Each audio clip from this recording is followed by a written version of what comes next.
very excited to introduce to you Kalina Bryant. She is a Forbes 30 Under 30 honoree. She is the founder of UnapologeTECH, which is a company that helps underrepresented people in technology and helps them find these spaces. And so please help me welcome Kalina Bryant to the stage as our opening keynote today.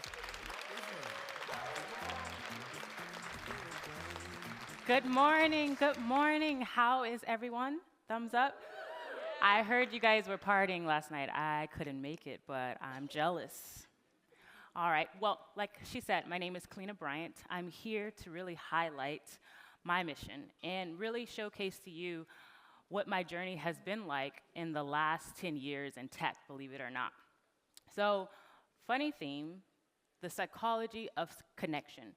My background is in psychology, and I went into tech, and I had to figure out how can I figure out my position, my space. So how community drives inclusion, impact, and sustainable success is what we're going to be focused on today. I love this slide because this is how I felt for 10 years in my career, being the only, how it feels when you're the only.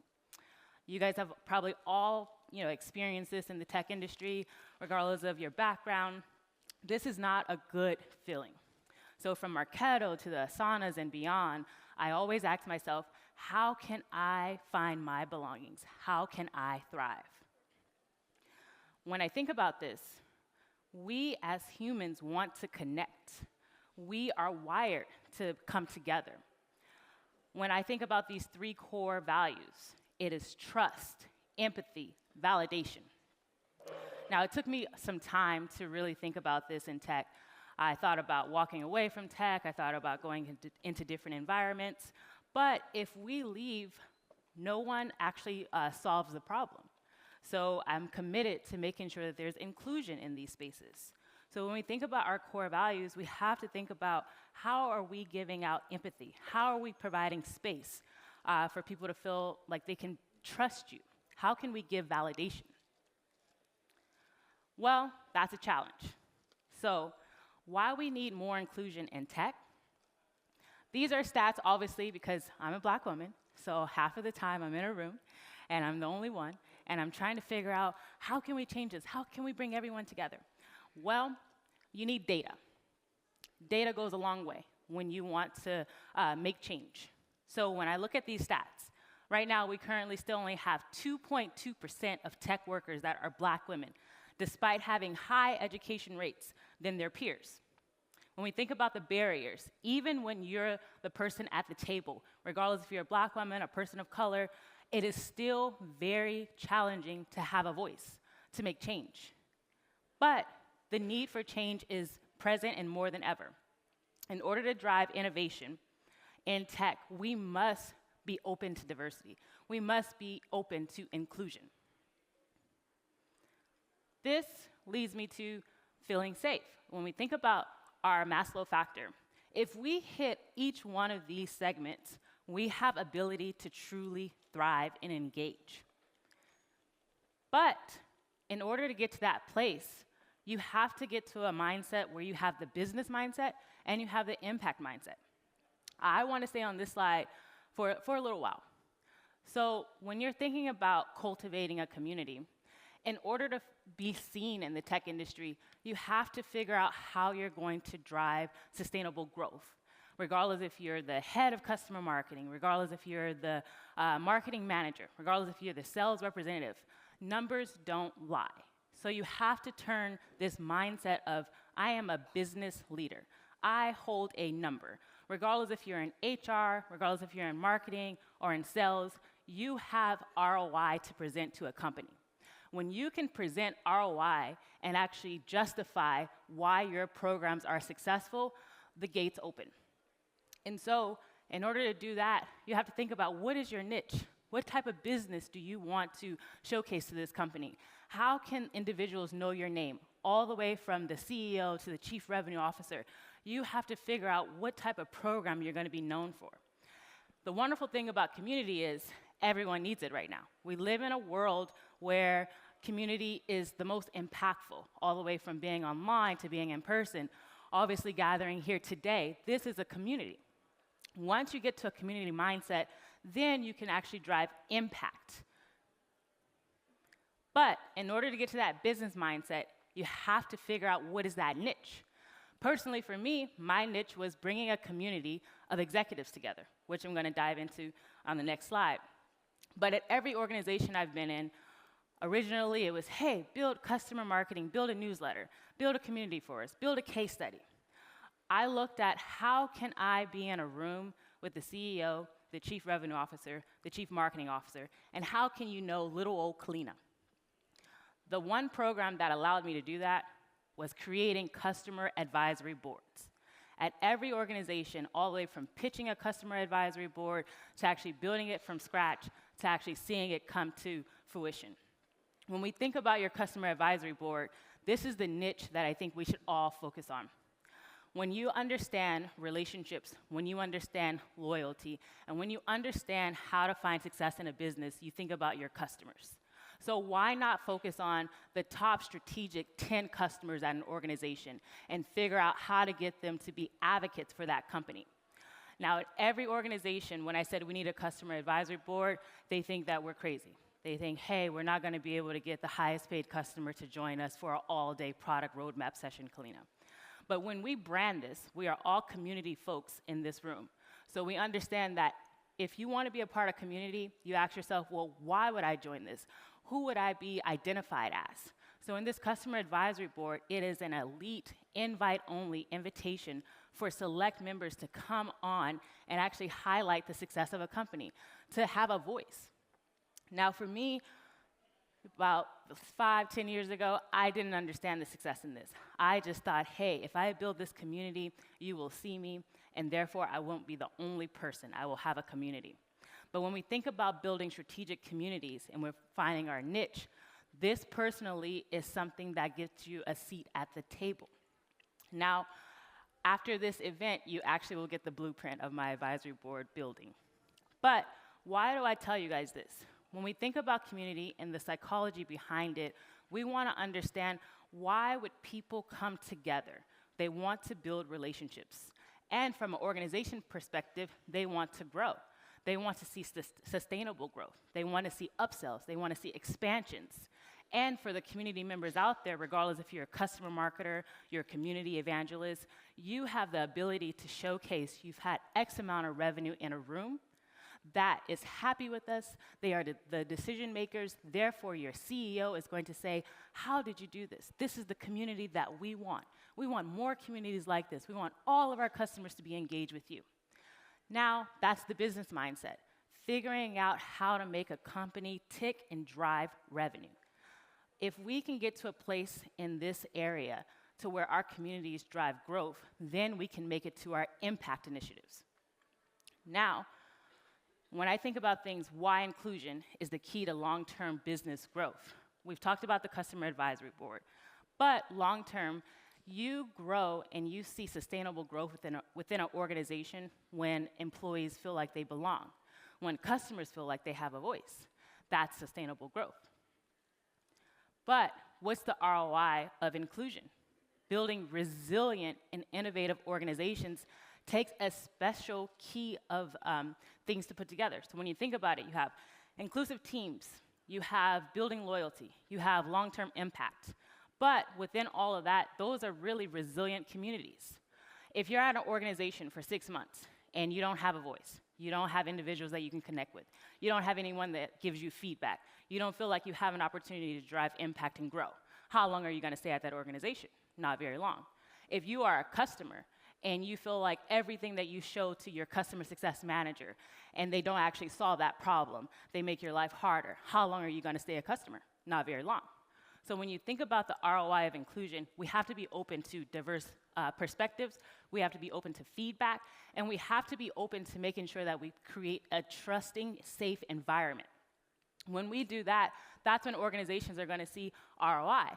That's when you're going to have that business mindset. That's when you're going to be able to cultivate long-term communities and also impact at an organization. But that gets back to, well, why does community even matter? Well, if we don't have people to talk to, if we do not have trust, If we do not have individuals that are going to root for us, how can we persevere? How can an organization persevere? How can you as an individual persevere? Well, if you create your community, then you can thrive as a human being in any environment. This leads me to UnapologeTECH. Now, obviously, I'm one person, so I cannot change that 2.2% of Black people in a room. But I can bring people together and actually advocate and talk to you about my experience, and also create space for you to tell me about your experience, regardless if you're coming from the LGBTQ community, regardless if you're coming from a background of Latina descent, whatever it might be. If I create space to tell you my experience, and I create another space for you to tell me your experience, we have formulated trust, and we have formulated a community. Now, when we think about it, we have to redefine what does community look like. We have to build that trust. We have to drive business long term so we can all thrive. That's where UnapologeTECH came. UnapologeTECH is actually curated with myself and 2 colleagues that are not Black, that are not women. And ironically, I am sitting along a person by the name of Alvin Perry, who is my creative director, and a person by the name of Peter Berkey, who is a great friend of mine and also my web developer. We all sat together about 6 years ago at Anaplan. They would listen to my frustrations about pitching, being the only person in a room, and I said, I just want to create a community where we can all come together. And before you know it, sitting over sushi in Rihanna, believe it or not, I said, I want to sketch out something. So Peter said, well, let's get the pen and pencil and actually see what we can make. I said, I want everyone to be unapologetic in the environment that they're in. And I was like, but we're in this tech world, and I just don't know how to do it. And he's like, okay, we got tech, we got unapologetic, and then you have Rihanna that's actually unapologetic. Next thing you know, I'm like, hey, unapologetic and tech. And he's like, hey, there we go. If you don't trademark it, I'm going to trademark it. So I said, okay, well, I guess we're doing this. Should we create a blog? Should we create a podcast? Should we create a community? And I'm like, well, if we create a podcast, I could bring other people together, and then that's a community. He says, well, let's do a podcast. And I said, well, who's going to actually do the designs for us? He's like, call Alvin. I said, well, okay, I'll call Alvin. And so I sit down, and I believe it or not, within 1 month, we were launching a podcast by the name of UnapologeTECH, bringing together women of color that just wanted to tell their stories, that had made it to director level and above. Now, in this whole layout, the one key thing was I wanted to connect with people that would hear my story, and more importantly, they would tell me their story. This created an inclusive and equitable environment for us all to learn from each other. Now, when you think about it, we have over 10,000 subscribers. We are hitting over 52 different countries of people listening to our podcast on a regular basis. This is finding the niche, not just niche in tech, but finding the niche that's going to drive engagement across the world. And my main goal was, how do we just bring people together? Now, that's true impact. When you can not only tell your story, but have the ability to tell other people's story, having the ability to give someone a platform and amplify their story, give them a voice. If we create communities where we not only uplift ourselves, but we uplift others, how would we really progress long term? When we think about things long term, it all goes back to feeling seen. If I take our original slide where I said being the only reason you feel like you're the only is because you do not feel seen. So we come together in these communities to actually have a voice. When we think about this, this is truly what I call the unapologetic moment. When you're walking into any environment, you should not have to change yourself. You should not have to fit into a box. You should be able to bring who you are unapologetically in every space. But in order to do that, you need community. You need people that will uplift you, that will help you understand who you are when you forget it. People that will remind you of your greatness. When you find community where people remind you who you are, there is no limit as to how far you can go. Now, these are wonderful slides about people coming together. But the reason why I put this on is because we are in an environment where things are changing drastically. We have younger generations coming into an industry that they are not familiar with. And if we don't give them the blueprints and give them space to actually challenge things, we will still, unfortunately, 10 years from now, be seeing that same 2.2% stat. So the reason why I show you this is we need to come together, bringing people to highlight their success, giving advice, sharing best practices. That is a true definition to me of community. And when we think about psychology, if we all find connection, if we all find people that accept us for who we are, then we can actually cultivate spaces where we can drive change. Now, the blueprint. I have highlighted a lot in terms of psychology being the only creating communities. But the main thing here is when I walk off this stage, I want you to feel like you either belong to a community or you have the space to go out there and create your own community. Regardless if you're sitting there like myself with my director, who is a creative designer, with my web developer, sitting in a room with people that want to see something happen. The worst thing we can ever do is have an idea and never even run with it. You never know. You can have $1 million idea right now. If you don't have the courage to just start it, it's just an idea, and it moves on. But if you can leave today's keynote and say, I have this idea, I know 2 people that might listen to me, I'm going to actually do it, by the next 6 months, we'll all be on this stage highlighting what we created and how we drove impact for the world. Now, it needs to start with purpose. We need to have building communities that last. So I want you to take away these 4 steps. I would not have been able to create UnapologeTECH if I didn't figure out how to develop that customer advisory board strategy. That's what pays the bills. So when I think about going into tech, and when somebody tells me, well, why should I hire you? Well, I tell them, I'm going to be able to pick 10 of your most strategic customers from your highest paid list of top 50. I'm going to be able to put them on a board. I'm going to be able to get them to tell you what they need to find success, and I'm going to guarantee you expansion and upsell opportunities. That gets me the job. But in order for me to drive impact and help the rest of my community, I need to be able to figure out my niche. So I ask you today, what is your niche? What are you the best at? What is going to allow you to walk into a room and confidently say, you're not going to find anyone better than me? You have to sit down and do that homework. I cannot tell you that. But you can sit down this weekend, you can have coffee with your husband, you can have coffee with your mother, you can sit and have coffee with your dog. It's fine. But as long as you figure out, what am I good at that no one else can take away from me? Figure out that niche, write it down.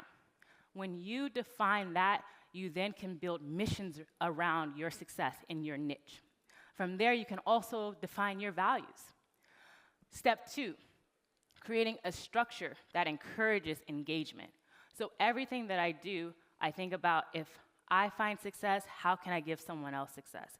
How can I give someone else space? If I'm on a stage and I'm figuring out how do I engage a room, I'm also thinking about how can I build a blueprint to where the next person could do this even better than me. We have to get comfortable. So when you find your niche, a lot of us don't want to share things because we think, oh, someone's going to steal this from you. When you find a niche, no one can do it like you.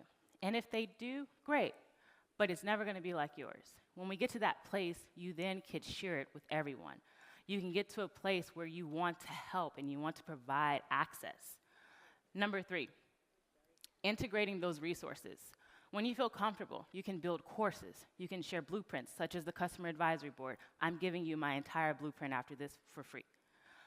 I feel confident to help the next person. I want to do that, and I want everyone in this room to be able to do that. So figure out how you want that blueprint to look. Do you want it to be a course? Do you want it to be a podcast? Do you want it to be a 5-step blueprint? And number 4, foster that trust. Every opportunity that I've had to build friendship, to build connection with anyone that I work with, is because I give them trust. I open up a space where I am not here to judge you. I am not here to take from you. I am here to amplify you with hopes that you would amplify me as well. When we live with those principles, when we have that type of step, you create more access. You have people that want to speak to you and speak of you in rooms that you are not invited in. We have to create that type of community so we all can find progress. Now, I hope you look at these 4 steps and actually say, hey, I'm going to do this. I'm going to find my success. I'm going to help others. This is my favorite quote personally. I defined it honestly last week when I was sitting down thinking about this presentation, but it stuck truth to me. When we discover our unique niche and connect with our community, we don't just thrive. We leave a lasting legacy on the world. When we move out of here and we create any community or we join any community, I want us all to leave our foot, our print. I want us to know that we have made change.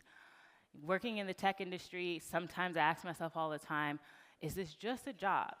But when I created communities like this, I found myself figuring out my purpose. When I think about walking into the room and being the only now, I think about, I'm not going to be the only for long. I'm going to show you the best, and then you're going to open up more doors for people. So when you think about this, and you're creating your niche, and you're creating your community, how are you providing space to where we can see a better world from now? If I leave you with anything, think about core values: empowerment, transformation, community. Anything that you are doing, you should be able to check off yes to all three of these things.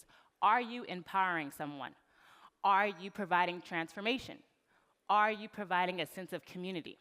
If you cannot say yes to all three of these things, maybe you shouldn't be doing what you're doing. And if you can say yes to all three of these things, then you are going in the right direction.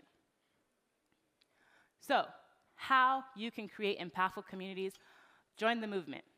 You can join any movement, your movement personally. You can invite others to join your movement. You can join this movement.